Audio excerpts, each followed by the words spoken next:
আসসালামু আলাইকুম ওয়া রাহমাতুল্লাহি ওয়া বারাকাতুহু। কেমন আছেন সবাই? আলহামদুলিল্লাহ, আশা করি সবাই ভালো এবং সুস্থ আছেন।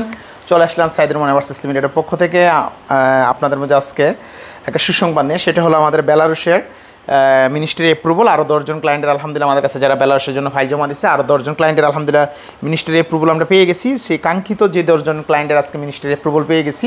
সো আলহামদুলিল্লাহ তাদের নামগুলো একটু বলে দিই। মোহাম্মদ মেহেদি হাসান ভাই, কংগ্রেচুলেশন। 2 নম্বর হলো শফিকুল ইসলাম ভাই, কংগ্রেচুলেশন। 3 নম্বর হলো ইব্রাহিম খলিল ভাই। 4 নম্বর হলো পলাশ চন্দ্র দেব।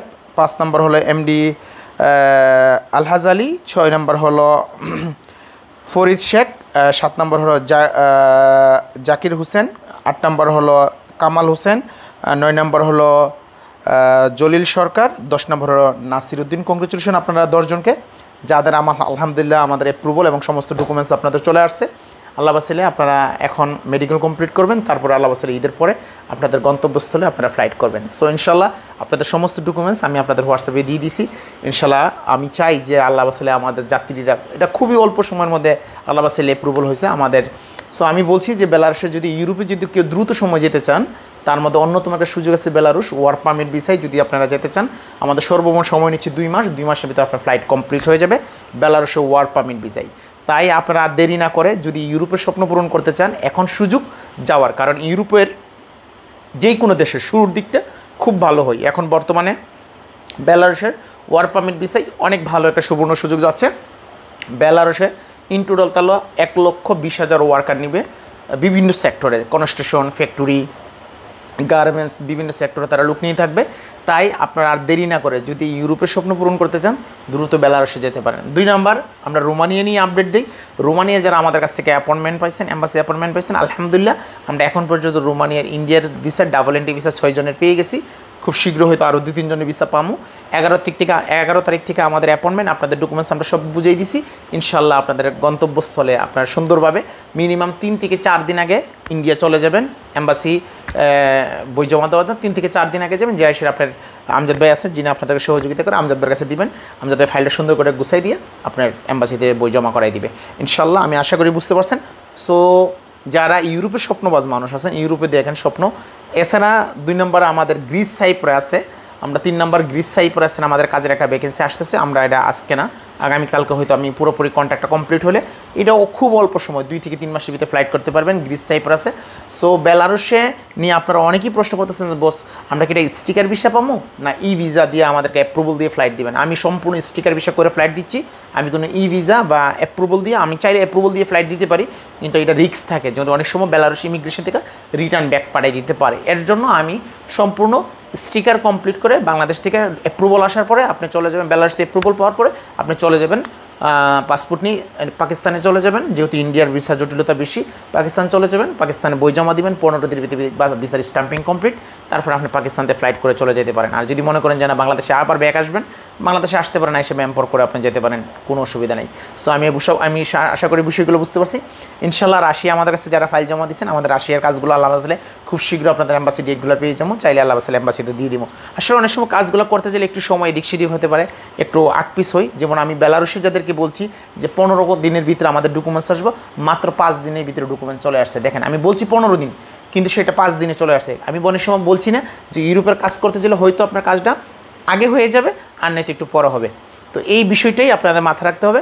আমি আমার যাত্রী যে 10 জন অ্যাপ্রুভাল পেয়েছে তাদেরকে আমি বলছি 15 থেকে 20 কর্মদিবসের ভিতরে আপনার কাগজ আসবে, অথচ আমাদের 5 কর্মদিবসের ভিতরে আমরা কাগজ পেয়ে গেছি। তার মানে আমরা অনেক আগে পেয়ে গেছি। এটাই হলো ইউরোপের সিস্টেম। যদি বেড়া বলে মিল্লা যা, খুব দ্রুত চলে যেতে পারবেন। তাই আর দেরি না করে চলেন ইউরোপ, লেটস গো ইউরোপ। আমরা ইউরোপে যাওয়ার স্বপ্ন দেখি সবাই। সো ইউরোপে যাওয়ার জন্য একটা বিশেষ করে আমি বলি, বাজেট যদি সমস্যা থাকে, বাজেট নিয়ে যদি সমস্যা থাকে, তাহলে আপনি ইউরোপের স্বপ্ন দেখে না আপনি গালফ কোনো কান্ট্রিতে যান। কারণ বাজেট সমস্যা থাকলে আপনি যেতে পারবেন না। ইউরোপের বিষয়টা এখন বর্তমানে যদি আপনার বাজেটের কোনো সমস্যা না থাকে, ভিসার দরকার, তাহলে কন্ট্রাকচুয়ালি ভিসা করে চলে যেতে পারবেন। আর যদি বাজেট সমস্যা থাকে, আপনার সমস্যা থাকে, তাহলে আপনি ইউরোপের এই মুহূর্তে স্বপ্ন দেখেন না, আপনি গালফ কোনো কান্ট্রিতে যান, বছর 2 বছর কাজ করে এরপর ইউরোপের স্বপ্ন দেন। এখন ইউরোপের শ্রম বাজারে ইউরোর যে রেট অনেক বেশি এবং আনুষঙ্গিক খরচগুলো অনেক বেড়ে যাওয়ার কারণে ভিসার রেটটা অনেক বেড়ে গেছে। সো কোনো এজেন্সি, আমি আমার কথা বলি, বা আপনার যে কোনো এজেন্সিতে, কোনো এজেন্সি কিন্তু আপনার জন্য নিজের পকেটের টাকা দিয়ে আপনাকে এই বিদেশ পাঠাবে না, নিজের পকেটের টাকা দিয়ে আপনাকে বিদেশ পাঠাবেন। সো যে খরচ, সেই সব খরচটা উনি অ্যাড করবে, তারপরে ওনার প্রফিট মার্জিন অ্যাড করবে, এরপরে আপনার জন্য করবে। হয়তো কম আর বেশি, কেউ সামান্য লাভ করে, কেউ একটু বেশি লাভ করে, বা অতটুকুই, কিন্তু লাভটা আহামরি না। আপনারা যেটা মনে করেন যে একটা ভিসা বিক্রি করলে মানে অনেক আহামরি লাভ, এরকম কোনো আহামরি লাভ না, ঠিক আছে? কারণ এখানে রিস্ক থাকে অনেক বেশি। বলতে পারেন যে যদি এত লাভবান হতো, এত ব্যবসা হতো, তাহলে আমি তো ইউরোপে শত শত লোক পাঠাইছি, তাহলে আমার প্রতিষ্ঠান কেন বন্ধ হয়ে গেছে?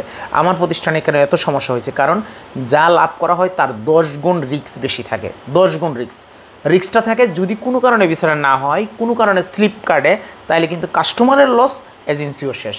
কারণ এজেন্সি, কাস্টমারের যদি থাকে 1 লাখ টাকা লস, এজেন্সির থাকে 5 লাখ টাকা লস। কারণ এখানে সবচেয়ে বেশি টাকা ইনভেস্ট করে এজেন্সি, কারণ একটা পারমিট, একটা অ্যাপ্রুভাল করানো, সব কিছু এজেন্সির কাজ করতে হয়। সো এই সব কিছু বিষয় মিলে অনেক ক্রিটিক্যাল জিনিসগুলো যতটা আপনারা সহজভাবে দেখেন বা সহজভাবে নেন, অতটা সহজ না রে ভাই, অনেক চ্যালেঞ্জিং। এর জন্যই দেখবেন যে আদম ব্যবসা করে যারা ম্যানপাওয়ার জগতে ব্যবসা করে, তারা যদি অনেক সময় ভালো থাকে, তার অনেক সময় খারাপ পড়ে যায়। কারণ যখন পাও স্লিপ কার্ডে, দেখেন 2024 সালে 1 বছরে আমাকে একদম নিঃস্ব করে দিছে, অথচ আমি শত শত লোক বিদেশ পাঠাইছি, শত শত লোক বিদেশ পাঠিয়ে আমাকে শেষ করে দিছে। কারণ এই 24 সাল আমার জীবনে, আমার যাত্রীদের জন্য কাল হয়ে দাঁড়াইছে। কারণ এখানে ভিসা ইস্যু ছিল না। ভিসা যদি না থাকে তাহলে আপনার এজেন্সি শেষ, যদি ভিসার ইস্যু থাকে তাহলে এজেন্সি সাকসেস। যেমন রোমানি একটা সময় যার দিছি সেই ভিসা, তখন আমি সাকসেস, আবার লাভ কম হয়েছে, কিন্তু আলহামদুলিল্লাহ সাকসেস তো ছিল, 100 ছিল, 90% ছিল, 80% ছিল। যদি 2024 সালে 40% ভিসাও দিত ইউরোপ, যদি 40% ভিসাও দিত, তাহলে আমরা এজেন্সিটা টিকে থাকতাম। 50% দিলেও টিকে থাকতে পারতাম। যেখানে ভিসার ইস্যু নেমে গেছে, আপনি 4 থেকে 5%, মানে 100 বই জমা দিলে আপনি 4টা-5টা ভিসা পাবেন। তো এই 4টা-5টা ভিসা দিয়ে আপনি কী করবেন? এর জন্য পুরা লস। কারণ অ্যাপয়েন্টমেন্ট, আমরা জানি বাংলাদেশের, বিশেষ করে আমি বাংলাদেশে খোলামেলা কথা বলি, বাংলাদেশের পুরো সিস্টেমটাই সিন্ডিকেট সিস্টেম। তো আপনি অ্যাপয়েন্টমেন্ট নিতে যাবেন সিন্ডিকেটে, টাকা দিয়ে দিতে পারতে, অ্যাপয়েন্টমেন্ট নিচ্ছেন, আপনার জমা দিয়েছেন, ভিসা হচ্ছে না, টাকা তো রিটার্ন আসতেছে না, টাকা তো শেষ। এম্বাসি ফি দিয়েছেন শেষ, ইন্স্যুরেন্সের টাকা দিয়েছে শেষ, ওয়ার্ক পারমিটের টাকা দিয়েছেন শেষ। ইউরোপে যেই টাকাটা দিবেন সেই টাকাটা ফেরত পাবেন না, শেষ, মাইট, নট রিফান্ডেবল ভাই। তাই আপনাদেরকে বলি, ইউরোপে যদি যান একটু রিস্ক নিতে হবে। বড় যত ব্যবসা, আপনি যত বড় হতে চাবেন, ততই তো আপনার রিস্ক নিয়েই কাজ করতে হবে। আপনি রিস্ক নিতে হবে, আপনি স্বপ্ন পূরণ করতে হলে লেগে থাকতে হবে, ধৈর্য থাকতে হবে। শুধু অনেক সময় বলেন টাকা হইলে আমি চলে যাবো, না, আপনার টাকা থাকলেই ইউরোপিয়ান শ্রম বাজারে যাওয়া যায় না। আপনার ভাগ্য থাকতে হয়, ধৈর্য থাকতে হয়, টাকা থাকতে হয়, তদবিরে থাকতে, এই 3টা জিনিস মিললেই ইউরোপের শ্রমবাজার। আমি বুঝাইতে পারছি। হ্যাঁ, ইউরোপে কেন মানুষ যায়? ইউরোপে যাইলে আপনার ফ্যাসিলিটির জন্য, আপনার সুন্দর করে যাওয়ার জন্য, ভবিষ্যতের জন্য, সব কিছু মিলে ভালো কিছু করতে পারেন, তার জন্য যাওয়া হয়। আশা করি কথাগুলো বুঝতে পারছেন। সবাই ভালো থাকবেন, সুস্থ থাকবেন। দেখা হচ্ছে অন্য কোনো ভিডিওতে, অন্য কোনো আপডেট নিয়ে। আল্লাহ হাফেজ।